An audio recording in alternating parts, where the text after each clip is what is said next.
नमस्कार सभी साथियों का आपके अपने YouTube चैनल के ऊपर स्वागत करता हूं। और आज अपन बात करने वाले हैं एक विशेष टॉपिक की रिगार्डिंग।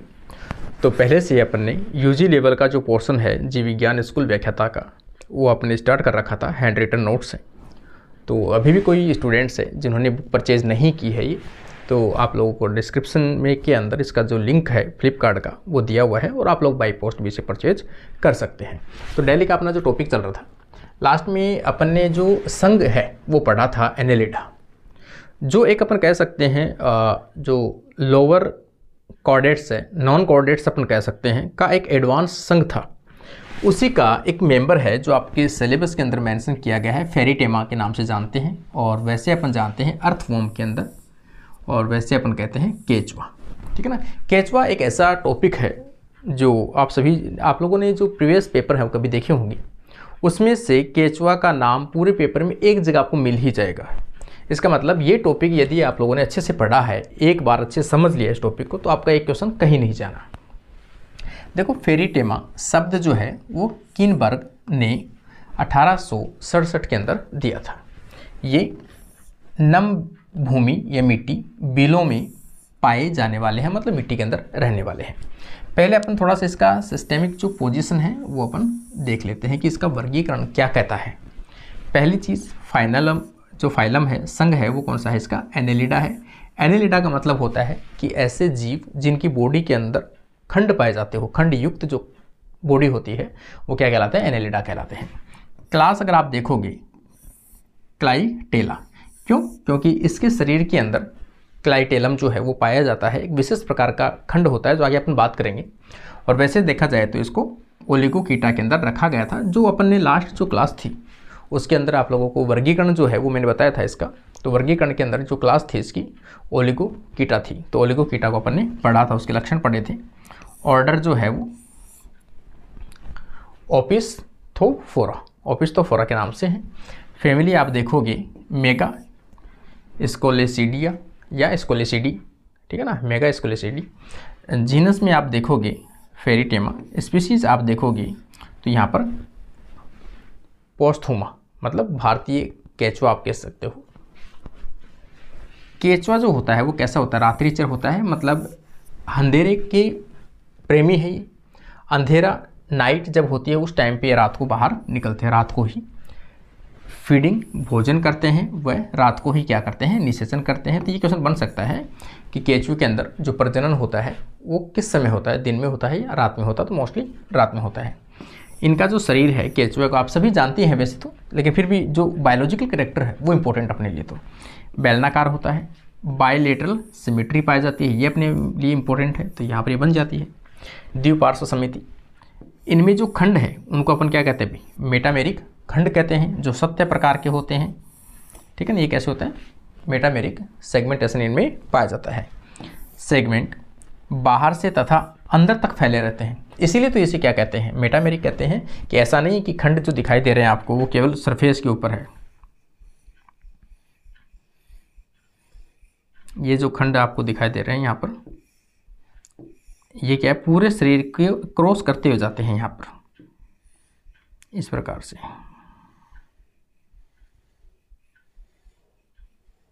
इस प्रकार से ये खंड होते हैं, तो पूरे शरीर को क्रॉस करते हैं। इनकी बॉडी में 120 सेगमेंट या खंड पाए जाते हैं। ये क्वेश्चन आ चुका है एक बार, ठीक है ना। केचुए के शरीर में कितने खंड हो सकते हैं? तो आप कहोगे 100 से लेकर 120 के आसपास जो खंड है वो पाए जाते हैं। तो ये क्वेश्चन पूछा जा चुका है, ठीक है ना। तो ये इंपॉर्टेंट रहता है अपने लिए। देखो, अब इसकी अगर लंबाई देखेंगे तो ये वेरी करती है, तो 150 mm दी है।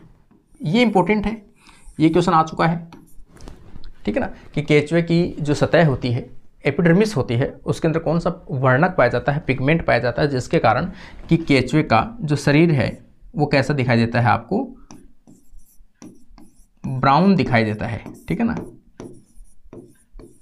रेडिश दिखाई देता है, डार्क ब्राउन या रेडिश कलर का दिखाई देता है, खून जैसा दिखाई देता है, एकदम डार्क कलर का। तो वो कौन सा होता है? पोरपायरिन के कारण से दिखाई देता है। तो पोरपायरिन जो है वो इसमें एक वर्णक है वो पाया जाता है। क्या होता है? वर्णक होता है ये जो वर्णक है, कहीं आपने इसका नाम सुना होगा। पोरपायरिन जो है पायरोल रिंग से बना होता है, पायरोल रिंग से बने होते हैं। कितने पायरोल रिंग होते हैं इसके अंदर? 4 पायरोल रिंग से मिलकर, पायरोल रिंग क्या है? नाइट्रोजन युक्त जो रिंग होती है 4, वो आपस में जुड़कर एक पायरोल रिंग बनाते हैं। ठीक है, ये एक बेसिक जो स्ट्रक्चर है वो किसकी होती है भाई? पायरोल रिंग किस में पाई जाती है? जैसे क्लोरोफिल है, इसके अलावा हेम ग्रुप रखने वाले जो भी हैं उन सब के अंदर पायरोल रिंग पाई जाती है। जैसे हीमोग्लोबिन कह सकते हो आप, लैग हीमोग्लोबिन कह सकते हो, साइटोक्रोम कह सकते हो, उनके सब के अंदर पाई जाती है। तो ये जो पिगमेंट है पोरपायरिन, ये इंपॉर्टेंट क्वेश्चन बनता है यहाँ पर। पोरपायरिन के कारण से इनका रंग जो है वो डार्क ब्राउन रंग, मिट्टी जैसा रंग जो है वो दिखाई देता है।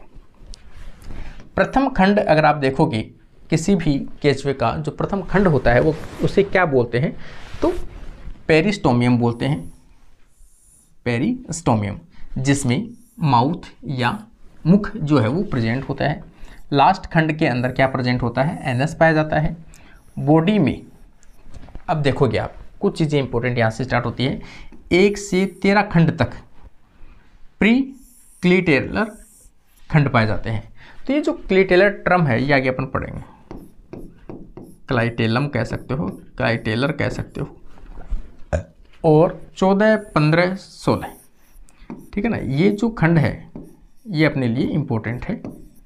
इनके ऊपर क्या पाया जाता है? क्लाइटेलम पाया जाता है।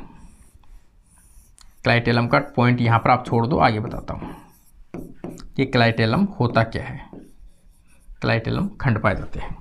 17 से अंतिम जो खंड होते हैं उनको अपन क्या कह सकते हैं? क्लाइटेलम नहीं पाए जाते, इसलिए उसे पोस्ट क्लाइटेलम कह सकते हैं। ये आप कह सकते हो, पोस्ट क्लाइटेलम कह सकते हो। अब अपन आगे इसकी डेफिनेशन है कि क्लाइटेलम होते क्या है।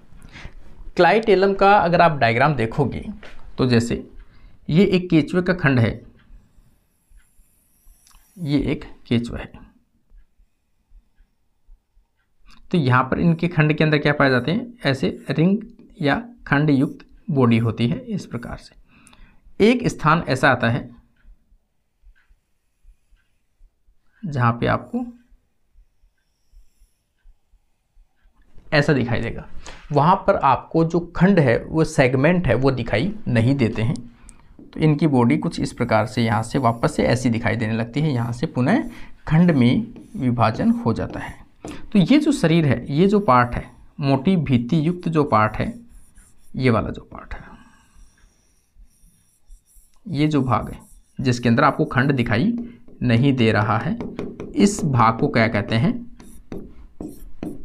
क्लाइटेलम कहते हैं, जो खास तौर से केचुए के अंदर प्रजनन में सहायक अंग के रूप में पाया जाता है।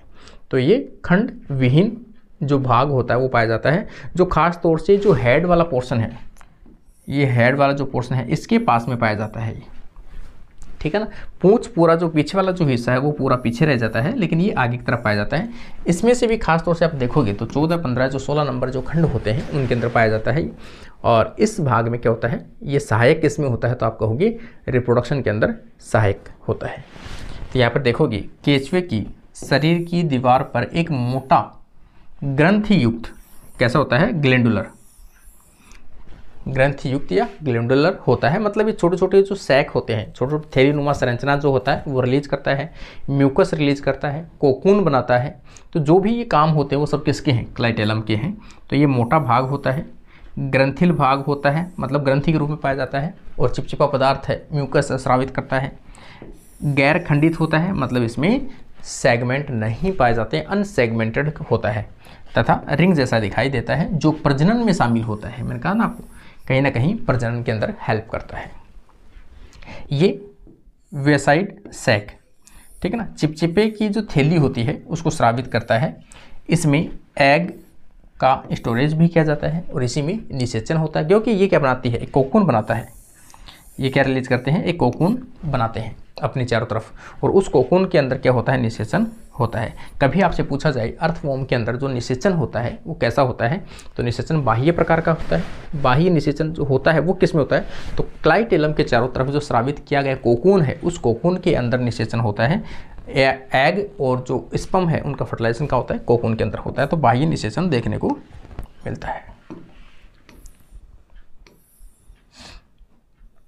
ये हो गया निषेचन तक। देखो आगे आप देखोगे यहाँ पर नेफ्रिडिया। नेफ्रिडिया वैसे देखा जाए तो एक इम्पोर्टेंट टर्म है, जहाँ भी नाइट्रोजन युक्त जो वेस्ट प्रोडक्ट होता है, नाइट्रोजन युक्त जो वेस्ट प्रोडक्ट होता है,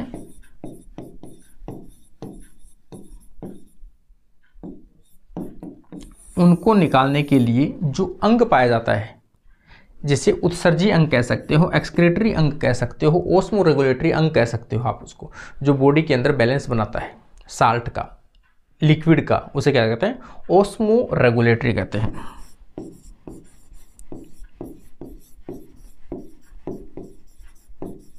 ओस्मो रेगुलेटरी अंग के रूप में काम करता है। इसके साथ में उत्सर्जी अंग के रूप में भी काम करता है। कौन करता है? नेफ्रिडिया। तो नेफ्रिडिया जो है प्रत्येक खंड के अंदर 200 से 250 के आसपास पाए जाते हैं। प्रत्येक खंड में कितने होते हैं? 200 से 250 होते हैं। उसके साथ साथ में नेफ्रिडिया जो है वो एक छिद्र के रूप में बाहर की तरफ भी ओपन होते हैं। उसे क्या कहते हैं? नेफ्रिडिया पोर कहते हैं। इसे क्या कहते हैं? नेफ्रिडिया पोर कहते हैं। सूक्ष्म, वेरी सूक्ष्म छिद्र होते हैं, जिनको आप माइक्रोस्कोप की सहायता से देख पाते हो, जो प्रथम 6 खंडों को छोड़कर, कभी कई जगह ऐसा भी लिखा होता है 2 खंडों को छोड़कर, ठीक है ना, 2 खंडों को छोड़कर शरीर के सभी भागों पर पाए जाते हैं। छोटे छोटे छिद्र होते हैं, जिनके अंदर से क्या होता है कि ये अपने जो वेस्ट प्रोडक्ट है, जैसे इनका वेस्ट प्रोडक्ट जो है यूरिया होता है, तो यूरिया को ये क्या करते हैं? वहाँ से रिलीज करते हैं इन छिद्रों से। नेफ्रिडियो पोर से क्या करते हैं? यूरिया जो है वो डिस्चार्ज करते हैं। ये जो छिद्र हैं, इन छिद्र के चारों तरफ क्या होते हैं? एक मस्कुलर जो मसल्स है वो पाई जाती है, जिसके कारण से छिद्र बंद और ओपन हो सकते हैं।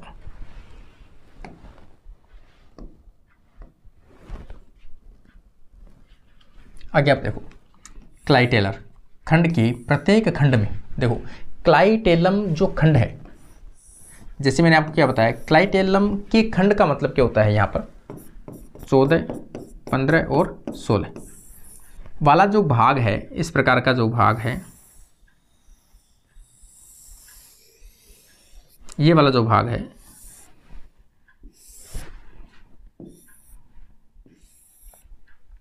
यहाँ तो खंड पाए जाते हैं और यहाँ भी खंड पाए जाते हैं, और ये जो भाग है इसके अंदर खंड अगर अपन देखेंगे 14, 15, 16 होते हैं, कि प्रत्येक खंड के अंदर, यहाँ लाइन देखना आप इसकी, कि प्रत्येक खंड में 2000 से लेकर 2500 नेफ्रिडियोपोर पाए जाते हैं। प्रत्येक खंड में क्या होते हैं? कितने? देखो अब सोच के देखो, 2000 से लेकर 250 मतलब 2500 तक नेफ्रिडियोपोर जो है वो प्रत्येक खंड में पाए जाते हैं। यहाँ पर अगर अपन 3 खंड मान ले तो प्रत्येक खंड में कितने हैं? 2000 से लेकर 2500 तक के नेफ्रिडियोपोर जो है वो पाए जाते हैं। इसलिए इन्हें क्या कहते हैं? नेफ्रिडिया का जंगल कहा जाता है। ये क्वेश्चन भी आ चुका है। नेफ्रिडिया का जंगल है वो किसे कहा जाता है? तो आप कहोगे क्लाइटेलम को।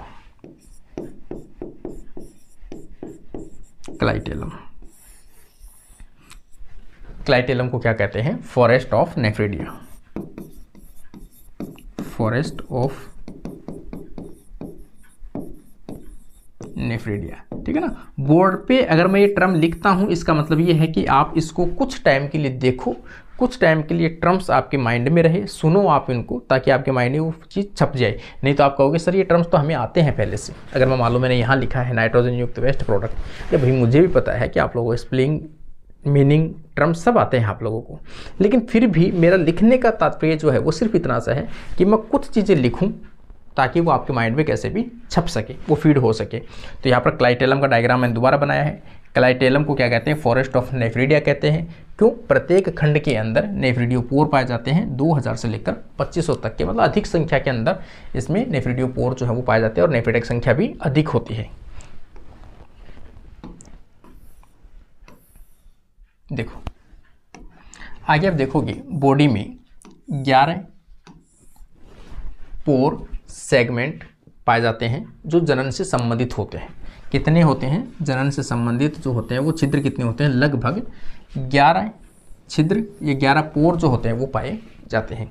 इनमें से स्पर्मेथिकल, जहाँ पर शुक्राणुओं का निर्माण होता है, स्पर्मेथिकल के जो छिद्र होते हैं या फिर जगह होती है वो कौन से खंडों के पाए जाते हैं, तो जो भी खंड होते हैं उन खंडों की जो खाँच है उनके अंदर इनके जो पोर है वो पाए जाते हैं। जैसे आप देखोगे यहाँ पर, तो एक तो 5 से 6 वाला खंड के बीच में, 6 और 7 खंड के बीच में, 7 और 8 और 8 और 9 खंड के बीच में 4 जोड़ी के रूप में स्पर्मेथिकल पाए जाते हैं, जिन्हें नर जनन छिद्र के नाम से भी जाना जाता है।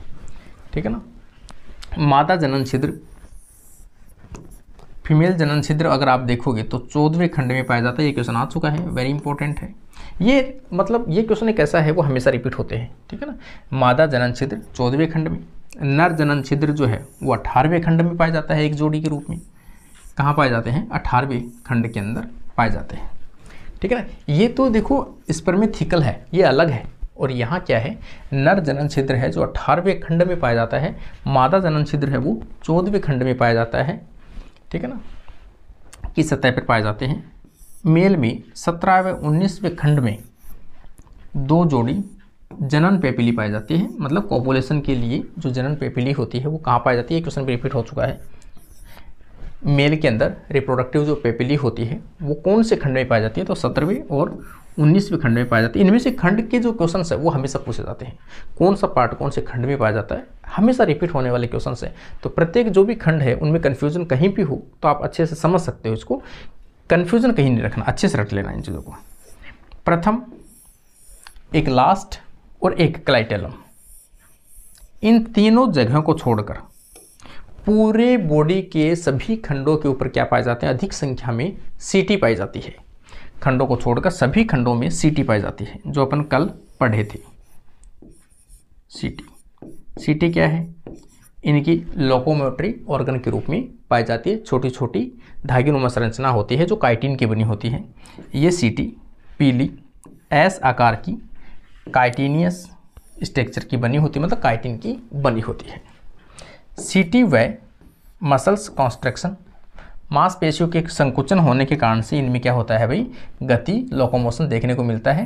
तो सीटी जो है उनका काम क्या है, केचुए के अंदर लोकोमोशन या गमन करने का काम है। तो लोकोमोशन या गमन में सहायक होते हैं। ये ट्रू सिलोमेटिक होते हैं। ये तो पहले से अपन जानते हैं, एनिलिडा जो है वो कैसे होते हैं, ट्रू सिलोमेटिक होते हैं, मेसोडर्म से स्प्लाइट होने से बनते हैं। बॉडी ऑर्गन की बात करें अपन तो क्या होता है इसमें, प्रथम खंड के अंदर तो माउथ पाया जाता है।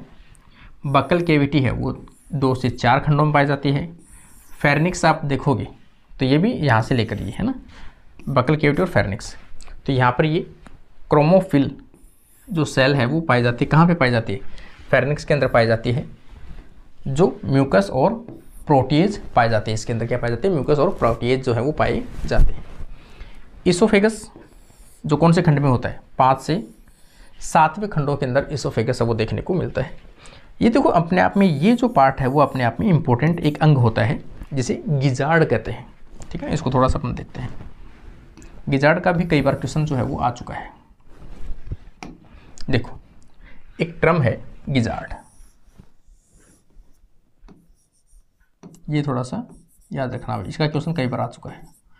गिजार्ड वेरी वेरी इंपॉर्टेंट है।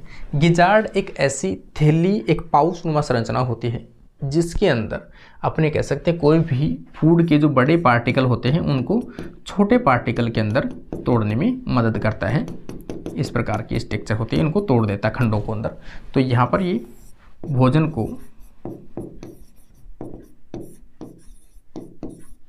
को पीसने, ग्राइंडिंग करने के लिए या तोड़ने के लिए काम आता है उनको। ठीक है ना, ये याद रखना भाई। गिजार्ड जो है ग्राइंड करने के लिए 8वें खंड में पाया जाता है। ठीक है, तो ये पूछा जाए गिजार्ड कौन से खंड में पाया जाता है, उसका कार्य क्या है, तो आप कहोगे एक मोटा भाग होता है जो भोजन को पीसने तोड़ने के लिए कार्य करता है, छोटे कणों के अंदर बदलता है। स्टमक देखोगे आप, आमाशय देखोगे 9 से 14वें खंड के अंदर पाया जाता है कैल्सीफेरस ग्लैंड, जो एसिड सॉइल को न्यूट्रल करती है। इसमें क्या पाई जाती है? कैल्सीफेरस जो ग्लैंड है, ग्रंथि, वो पाई जाती है जो एसिड सॉइल को न्यूट्रल करने में काम आती है। जो भी भूमि, जो भी जहाँ मिट्टी जो पाई जाती है, वो अगर अम्लीय मिट्टी हो तो उसको क्या करता है? न्यूट्रल करने में सहायक करता है। इसलिए तो अपन कहते हैं किसान का क्या होता है? दोस्त होता है फार्मर का।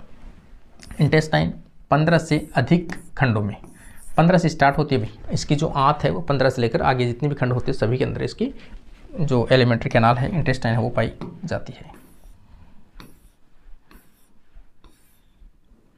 देखो ये स्ट्रक्चर एक वेरी वेरी इंपॉर्टेंट टर्म लेके आया हूं, ये देखो टाइफ्लोसोल, टिफ्लोसोल कह सकते हो आप। टिफ्लोसोल जो होता है, वैसे देखा जाए तो ये एक आंत है, ठीक है ना, ये आंत है और इस आंत के अंदर जो सरफेस है वो सरफेस क्या हो जाती है? फोल्डेड हो जाती है इस प्रकार से, ये फोल्डेड स्ट्रक्चर बना लेती है इस प्रकार से। आपको भी पता है जितनी ज़्यादा फोल्डिंग स्ट्रक्चर बनाएगा उतना ही क्या होगा? फूड एब्जॉर्प्शन अधिक होगा। तो आप कह सकते हो आंत की अधिक अतिवृद्धि, आंत के अंदर जो एक बड़ी अतिवृद्धि फोल्डेड स्ट्रक्चर बनाती है जो इसकी सरफेस एरिया को बढ़ाती है, सरफेस एरिया को बढ़ाती है। जितना ज़्यादा सरफेस एरिया होगा उतना ही भोजन का अवशोषण अधिक होगा, अधिक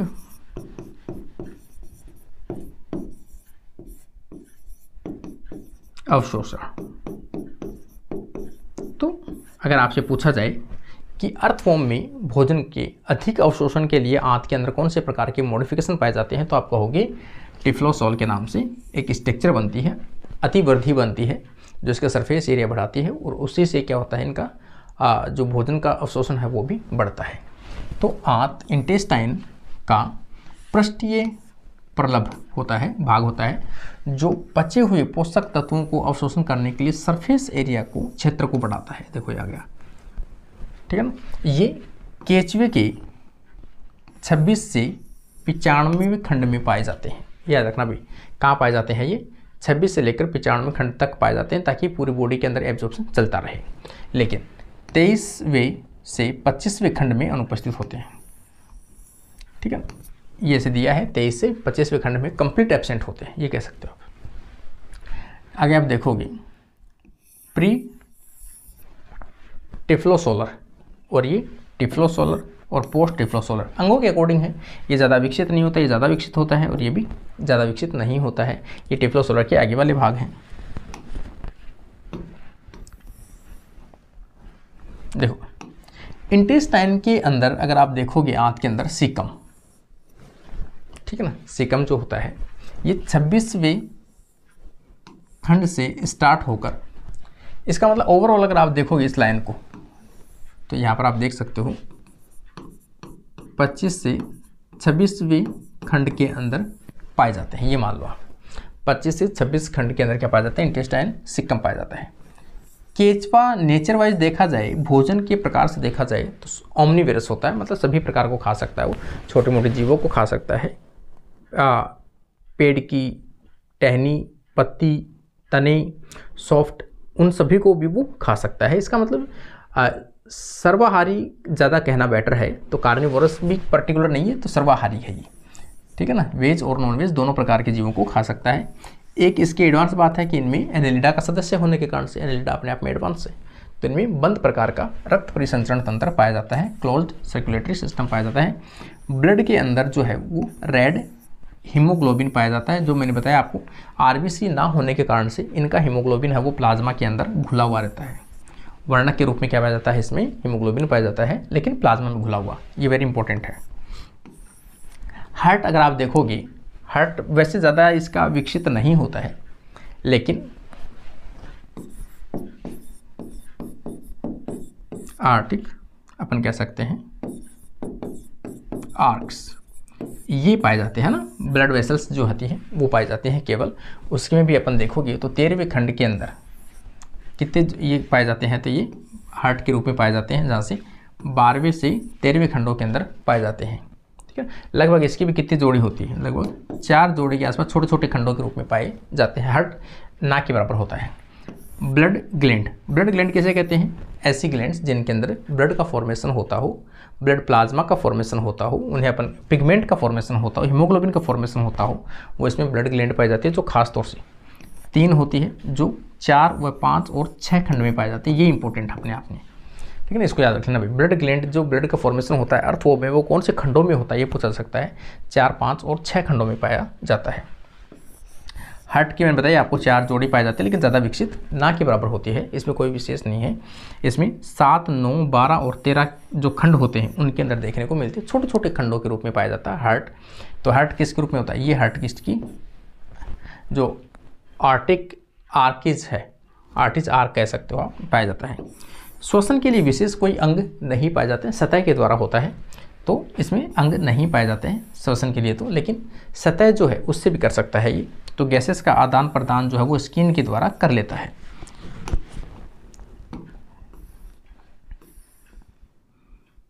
ठीक है ना, इसमें सतह के द्वारा करना आसान रहता है क्योंकि इसका सरफेस एरिया ज़्यादा है, सरफेस एरिया जो है वो अधिक होता है वॉल्यूम के बजाय। फेरिंक्स नेफ्रिडिया, फेरिंक्स जो नेफ्रिडिया है 4, 5, 6 खंड में पाए जाते हैं।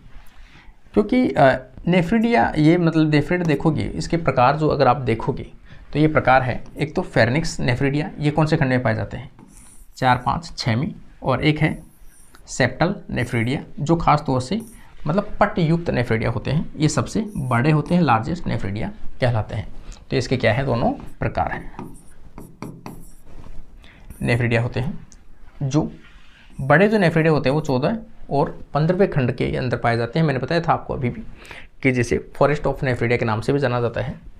केचवा एक्सक्रीटरी के रूप में कैसा है? यूरियोटैलिक है, अर्थात यूरियोटैलिक, हाँ यूरियोटैलिक है तो यूरिया स्रावित करता है या एक्सक्रीट करता है। ये क्वेश्चन भी इंपॉर्टेंट है भाई, यूरिया वाला, यूरियोटैलिक। और किसी का करेक्शन हो तो भी आप लोग कमेंट करके बता देना।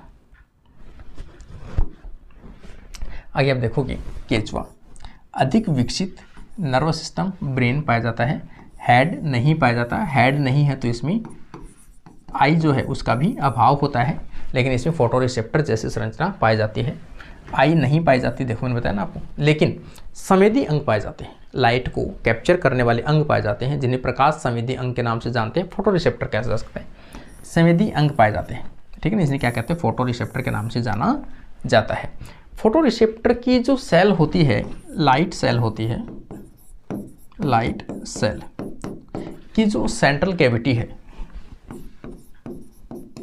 सेंट्रल कैविटी, इसमें मुख्य भाग के अंदर जो एक गुहा पाई जाती है, उस गुहा को अपन क्या कहते हैं, फियोसोम कहते हैं। क्या कहते हैं उसे? फियोसोम कहते हैं, जो एक लेंस जैसी संरचना दिखाई देती है। इसका मतलब ये क्वेश्चन तो पिछली बार आया था, कौन से में आया था, 22 वाले में या 20 वाले में पूछा जा सकता आरपीसी में, कि केचवे के अंदर लेंस की तरह पाए जाने वाला जो अंग होता है वो कौन सा होता है, तो फियोसोम होता है। क्यों? क्योंकि ये जो फोटोरिसेप्टर सेल होती है, फोटोरिसेप्टर सेल की जो बीच में कैविटी होती है, वो एक लेंस जैसी एक आकृति रखता है, और उस आकृति को अपन क्या कहते हैं, फियोसोम कहते हैं, जो फोटोरिसेप्टर के रूप में काम करता है। ना कि ये ट्रू लेंस है, ना ही आँख है इसमें, लेकिन फिर भी लाइट को कैप्चर करता है, सीधा सा है। केचवा है वो कैसा होता है, उभयलिंगी होता है, मतलब हर्मेफ्रोडाइट है भाई। केचवा है वो कैसा है, हर्मेफ्रोडाइट है।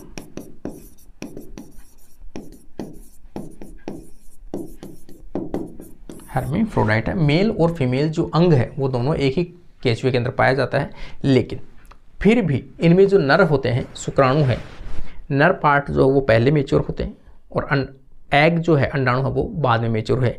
इसलिए इनमें सेल्फ फर्टिलाइजेशन ना होकर क्रॉस फर्टिलाइजेशन पाया जाता है। ये याद रखना भाई।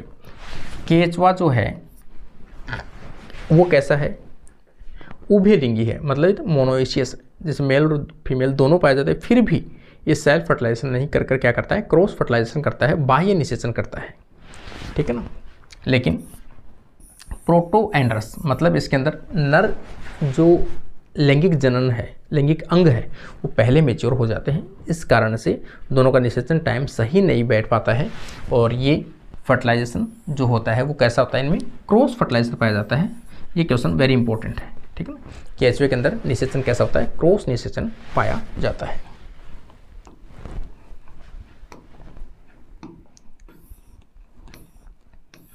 देखो इसमें से क्वेश्चन जो पूछे जाते हैं वो थोड़ा सा अपन देख लेते हैं।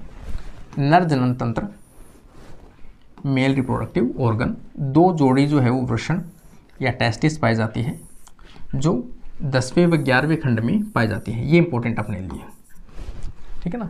इसमें 2 जोड़ी जो टेस्टिस है वो पाई जाती है कौन से खंड में, 10वें व 11वें खंड के अंदर पाया जाता है, जबकि रिप्रोडक्टिव जो छिद्र है वो 18वें खंड में पाया जाता है ना। जनन छिद्र जो है वो कौन से खंड में पाया जाता है, 18वें खंड में पाया जाता है। शुक्राशय अगर आप देखोगे, है ना, सेमिनल वेसिकल, ठीक है ना। सेमिनल वेसिकल जो होता है वो कौन से खंड में होता है, 11वें व 12वें खंड के अंदर पाया जाता है। और एसेसरी जो ग्लैंड्स है वो कौन से खंड में पाई जाती है, 17 से 19वीं खंड में, 17वें व 19वें खंड में पाई जाती है। 18वें में जनन छिद्र होता है, ये इंपॉर्टेंट है। 18वें खंड के अंदर नर प्रजनन छिद्र होता है। ये क्वेश्चन आ चुका है, male reproductive system. Prostate gland जो है वो कहाँ पाए जाते हैं, 17वें व 20वें खंड के बीच में पाए जाते हैं। ये हो गया मेल रिप्रोडक्टिव पार्ट। अगर आप देखोगे फीमेल जनन तंत्र, फीमेल जनन तंत्र में कौन से क्वेश्चन पूछे जा सकते हैं। एक तो ये है, एक जोड़ी अंडाशय, 1 पेयर ओवरी, ये क्वेश्चन भी आ चुका है। इसमें 13वें खंड के अंदर पाया जाता है और ये खंड जो है किसके नज़दीक है, क्लाइटेलम के नज़दीक है, इसलिए जनन में सहायक है। जर्म पोर है वो वेरी वेरी इंपॉर्टेंट है, 14वें खंड में पाया जाता है। ये भी क्वेश्चन आ चुका है भाई एक बार, ठीक है, कि केचुए के अंदर मादा जनन छिद्र जो होता है वो कौन से खंड में पाया जाता है, तो आपको होगी 14 जो खंड है उसके अंदर पाया जाता है। 4 जोड़ी शुक्रधानी पाई जाती है। शुक्रधानी का मतलब होता है फीमेल के अंदर सेमिनल वेसिकल्स पाए जाते हैं जिनके अंदर स्पर्म का स्टोर किया जाता है, ठीक है ना। इनमें क्या होता है, स्पर्म का स्टोरेज होता है किसमें, शुक्रधानियों के अंदर। तो ये कौन से खंड में पाए जाते हैं, तो आपको होगी 6, 7, 8 और 9 जो खंड है उनके अंदर पाए जाते हैं शुक्रधानियाँ। तो ये भी इंपॉर्टेंट है अपने आप में। निषेचन मैंने अभी भी बताया आपको, क्रॉस निषेचन याद रखना, आपको बाह्य निषेचन याद रखना है। 2 चीज़ें याद रखनी है, क्रॉस निषेचन होता है और बाह्य निषेचन होता है। निषेचन किसमें होता है, कोकून के अंदर होता है। कोकून किसके द्वारा स्रावित किया जाता है, तो आपको होंगे क्लाइटेलम के द्वारा। किसके द्वारा, क्लाइटेलम के द्वारा, ठीक है ना। क्लाइटेलम के पहले अपन बात कर चुके हैं, डेफिनेशन पूरा पढ़ चुके हैं, के द्वारा एक म्यूकस जो भाग है कोकून चारों तरफ रिलीज किया जाता है, जिसके अंदर स्पर्म और एग है उनको लिया जाता है और उसके अंदर क्या होता है, निषेचन संपन्न होता है। तो ये कोकून में होता है। एक कोकून में 1 से अधिक फर्टिलाइजेशन एग जो होते हैं वो उपस्थित होते हैं, ठीक है ना। अंडों की चारों तरफ जो कवच है कोकून का। विदलन की बात करोगे तो अर्थ फॉर्म के अंदर वैसे विदलन देखा जाए तो होलोब्लास्टिक प्रकार का होता है। होलोब्लास्टिक विदलन किसे कहते हैं, कि जो जाइगोट बनता है उसमें जो डिवीजन होता है उसमें एकदम बराबर होता है, कि पहला डिवीजन ये हुआ तो दोनों कोशिकाएं बराबर बनी, दूसरा डिवीजन ये हुआ तो चारों कोशिकाएं बराबर बनी, फिर ये हुआ तो ये कोशिकाएं बराबर बनी, फिर ये हुआ तो ये कोशिका बराबर बन रही है, ठीक है ना। तो ऐसा क्या होता है, होलोब्लास्टिक होता है। मतलब जाइगोट के पूरे भाग में बराबर साइज की सेल्स बनती है, तो उसे क्या बोलते हैं, होलोब्लास्टिक कहते हैं। लेकिन ये होता है कि ये देखने को मिल सकता है अनइक्वल, कि थोड़ा सा इसमें अनइक्वल प्रकार का होता है, कि जो 2 सेल जो डिवाइड होगी उनमें से एक सेल जो है वो कैसी होगी, छोटी, और एक सेल होगी बड़ी। लेकिन आपको इतना याद रखने की आवश्यकता भी नहीं है, आपको तो याद रखना होलोब्लास्टिक पाया जाता है, इसमें लार्वा अवस्था नहीं पाई जाती है, इसलिए इसे प्रत्यक्ष विकास इसमें पाया जाता है, इसमें डायरेक्ट डेवलपमेंट पाया जाता है। ये तो कॉमन इसकी स्ट्रक्चर है कि ये जो 3 स्टार्टिंग के जो खंड है, जैसे आप देखोगे यहाँ पर ये पहला खंड है, ये दूसरा खंड है और ये तीसरा खंड है। रिंग ऑफ सीटी है। पहला जो खंड है इसके ऊपर एक उभार पाया जाता है जिसे अपन क्या कहते हैं, प्रोटोस्टोमियम कहते हैं, प्रोस्टोमियम है ना, प्रोस्टोमियम, इसे क्या कहते हैं, प्रोस्टोमियम कहते हैं। और इस प्रथम जो खंड है इस खंड को क्या कहते हैं, पेरिस्टोमियम कहते हैं। कभी याद रखना, आप लोग क्वेश्चन पूछा सकता है केचुए के प्रथम खंड को क्या कहा जाता है, तो कहोगे पेरिस्टोमियम। पेरिस्टोमियम के ऊपर एक ग्रोथ जो है ये पाया जाता है, इस पार्ट को क्या कहते हैं, तो आप कहोगे प्रोस्टोमियम, ठीक है ना। और ये जो सेगमेंट है इनको आप जानते हो मेटामर्स कहते हैं। ऊपर वाले जो भाग है इसी के अंदर क्या पाया जाता है, माउथ वाला ओपनिंग पाई जाती है। ये डोर्सल साइड है और ये इसकी वेंट्रल साइड है। प्रत्येक खंड में लगभग 80 से 120 जो है वो क्या पाई जाती है, सीटी पाई जाती है। ये क्वेश्चन भी अपने आप में इंपॉर्टेंट बनता है कि अर्थवॉर्म के प्रत्येक खंड के ऊपर 80 से 120 क्या पाई जाती है, सीटी पाई जाती है, जो एकदम सूक्ष्म स्ट्रक्चर होती है, जो गमन के अंदर काम आती है, जो अपन बात कर भी चुके हैं, ठीक है ना। अब देखो यहाँ पर फियोसोम, फियोसोम वापस से मैंने बताया फोटोरिसेप्टर होता है, स्किन के अंदर पाया जाता है। एक लेंस जैसी संरचना होती है जो केचुए के फोटोरिसेप्टर कोशिकाओं में पाई जाती है। ये केचुए के बाह्य त्वचा में पाई जाती है, ठीक है ना, एपिडर्मिस में। केचुओं को प्रकाश तीव्रता और अवधि को अंदाज लगाने में मदद करता है। यहाँ पर आप देखो कि ये वाला माउथ वाला पार्ट है, ये ऊपर वाला जो भाग है उसे क्या बोलते हैं, प्रोस्टोमियम, और पहला जो खंड है उसे क्या बोलते हैं, पेरिस्टोमियम। इनके ऊपर ये जो पाए जाते हैं ये, इनको क्या बोलते हैं, सीटी, इनको क्या बोलते हैं, सीटी। ये फीमेल जेनाइटल है। फीमेल जेनाइटल का मतलब होता है यहाँ पर कौन से खंड में है, ये 14 खंड है अपर्चर।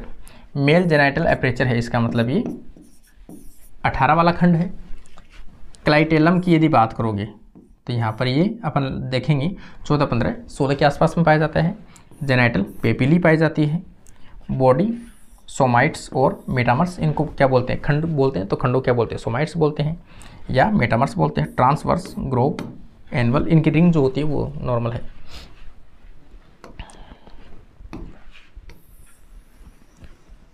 ठीक है ना। इन टॉपिकों की मुझे नहीं लगता कि आप लोगों को ये टॉपिक पढ़ने के बाद आप कहीं ट्राई करना चाहिए, कोशिश करनी चाहिए, क्योंकि इसमें से पूरी चीज़ें मैंने शामिल कर दी हैं। शायद इसमें से आपको क्वेश्चन मिल जाएंगे।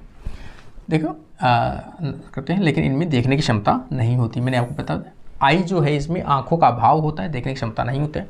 फियोसोम जो है वो होता क्या है, तो फोटोरिसेप्टर है, सेल या लाइट सेल ऑफ हैस, ये भी लाइन याद रखना, लाइट सेल ऑफ हैस जो है उसकी सेंट्रल कैविटी होती है। सेंट्रल कैविटी को अपन क्या बोलते हैं, फियोसोम कहते हैं, जिसके अंदर माइक्रोविलाई और सीलिया जो है, सेंसरी सीलिया है, वो पाए जाते हैं, ठीक है ना, जो उसको सेंस कराने के लिए रेस्पॉन्सिबल होते हैं। देखो भाई, अब अपन आ गया संघ आर्थ्रोपोडा। तो इस प्रकार से आज के लिए तो अपनी क्लास यहीं कंप्लीट करते हैं, क्योंकि अपने जो अर्थवॉर्म है उसकी पूरी चीज़ें अपने एक एक चीज़ें पढ़ी है। अर्थवॉर्म से रिगार्डिंग मैंने अभी मैंने जस्ट अपनी बात की है कि अर्थवॉर्म के जितने भी टॉपिक पॉइंट जो बन सकते हैं वो सभी मैंने इसके अंदर जो है वो इंक्लूड किए हैं। आप लोग इस नोट्स को जब रिवीजन करोगे तब आप लोगों को लगेगा कि शायद इसमें से क्वेश्चंस बाहर ना जाए, क्योंकि आपकी टोटल क्वेश्चन है इसमें से कवर हो सकते हैं। तो उम्मीद करता हूँ आपको वीडियो पसंद आया होगा। अपना रेस्पॉन्स जरूर देके जाइए आप लोग, और अपने फ्रेंड्स तक जरूर शेयर कीजिए। तो आज की क्लास यहीं समाप्त करते हैं। Thank you friends.